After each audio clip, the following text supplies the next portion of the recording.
Salut à tous, c'est Stigwood. Aujourd'hui, vidéo un peu spéciale. Il n'y aura pas de moteur dans cette vidéo. On va fabriquer une cage pour le chien avec au-dessus un arbre à chat. Alors je vous explique pourquoi, c'est tout simplement pour éviter ça.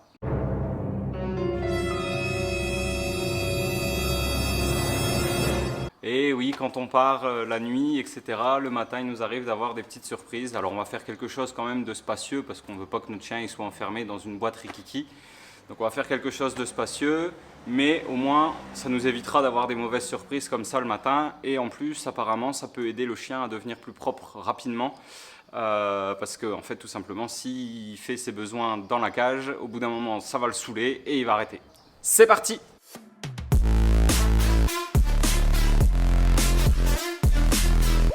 Alors j'ai acheté des palissades en grillage rigide que je vais couper à la bonne dimension et après je vais faire un cadre en bois avec des rainures pour venir glisser les grilles et devant pareil une rainure avec une grille qui pourra elle se lever et se descendre pour faire entrer le chien et le bloquer la nuit. Alors je vous rassure, hein, le chien il va pas y être toute la journée, c'est uniquement pour la nuit et de temps en temps quand on s'en va, mais quand on s'en va on aime bien quand même le laisser dans la maison entièrement. On n'oublie pas de s'équiper et c'est parti, on découpe.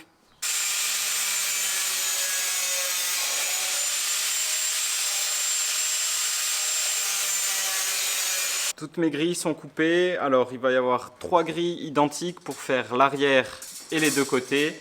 Et l'avant est composé de 2 grilles, une qui sera fixe et l'autre qu'on pourra lever. Maintenant que les grilles sont coupées et que je connais leur taille, je vais pouvoir faire mon cadre en bois avec des rainures à l'intérieur pour pouvoir y glisser la grille.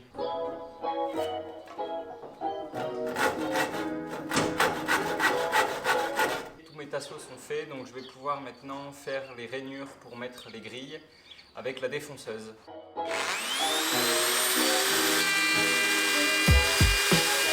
Je me suis rendu compte que quand je faisais à l'aide de la défonceuse mes rainures, je faisais quelque chose de pas droit parce que j'y allais à la main. Alors je me suis fabriqué ce petit support où je peux venir glisser ma plaque et j'ai aussi la place pour venir glisser juste mon guide et être juste bien, et là je peux aller droit. Donc c'est parti, on va faire les rainures.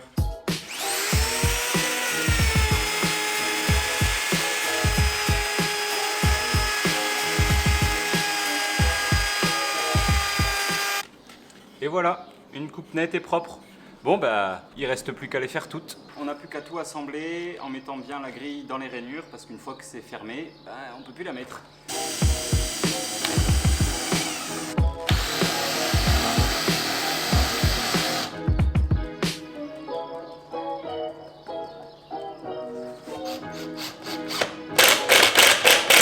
La partie cage est terminée, donc pour faire rentrer le chien c'est tout simple, on enlève ça, le chien rentre, on évite de se coincer les doigts, et voilà, c'est bloqué. On va pouvoir attaquer la partie arbre à chat, mais pour ça il y a quelque chose qui s'impose. Ah, ben voilà qui est mieux, on va pouvoir travailler tranquillement maintenant. Désolé pour le bruit, ma voisine a décidé de couper ses haies aujourd'hui. Le but ça va être de couper cette plaque donc qui vient juste dessus la cage et de faire une petite entaille ici pour pouvoir y passer la porte. Alors on va déjà couper cette entaille, après on le fixera dessus et enfin on fera le nécessaire pour l'arbre à chat qui viendra au-dessus de la cage.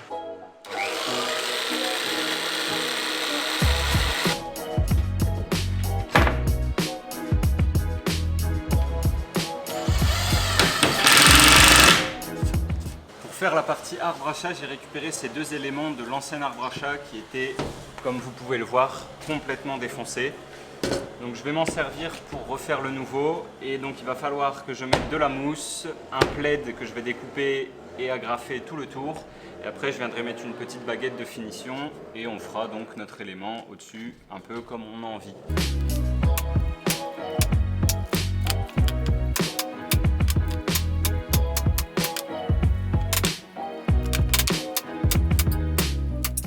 Ensuite, je viens y mettre une mousse que j'ai récupérée pour que ça soit bien confortable.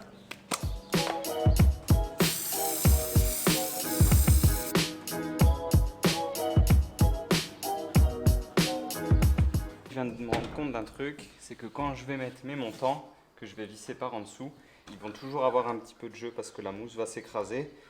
Donc ce que je vais faire, c'est que je vais enlever mes agrafes, faire des trous juste dans la mousse, pas dans le plaid, et je viendrai placer mes plots.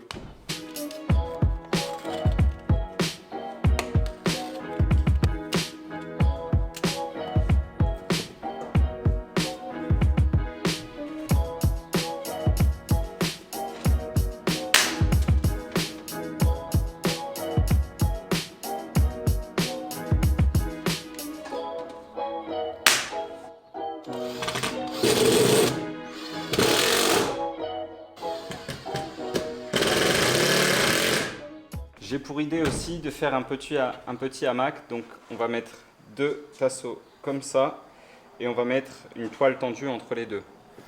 Mais pour ça d'abord, il va falloir faire le tour avec de la corde pour que le chat puisse faire ses griffes autour de ces 2 montants.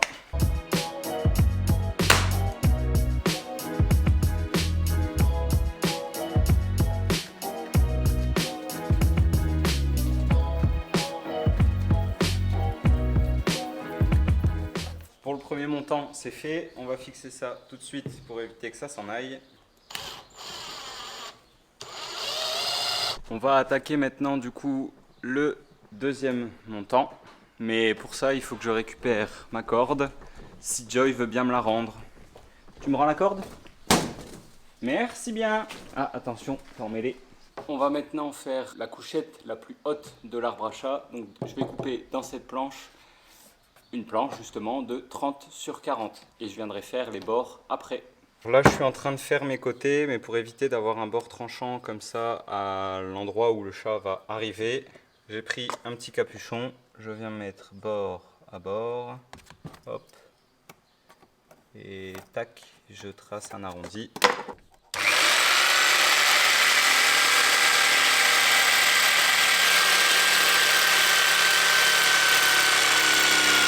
Et voilà, le bord n'est plus tranchant.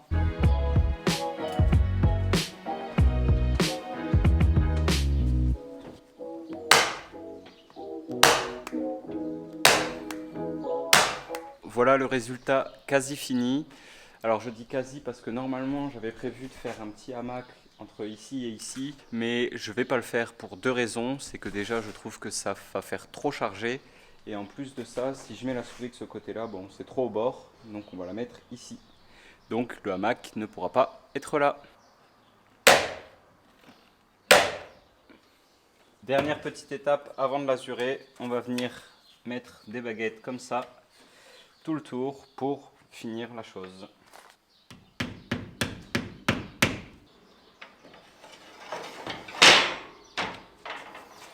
Voilà les amis, c'est terminé, donc on va pouvoir maintenant l'azurer tout ça, et puis après il n'y aura plus qu'à installer.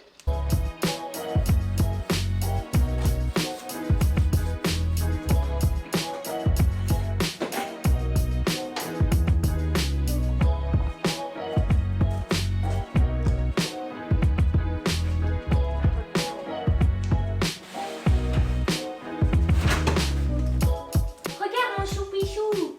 Viens mon choupi! Ah oui, regarde! Hop là!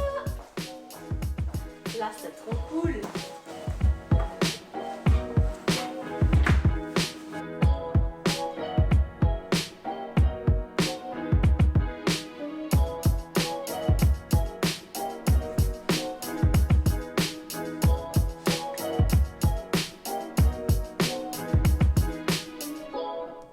Voilà les amis, la vidéo est maintenant terminée. Je vous dis à la semaine prochaine. Vous inquiétez pas, on va reparler mécanique et moteur. C'était Stigwood. Ciao!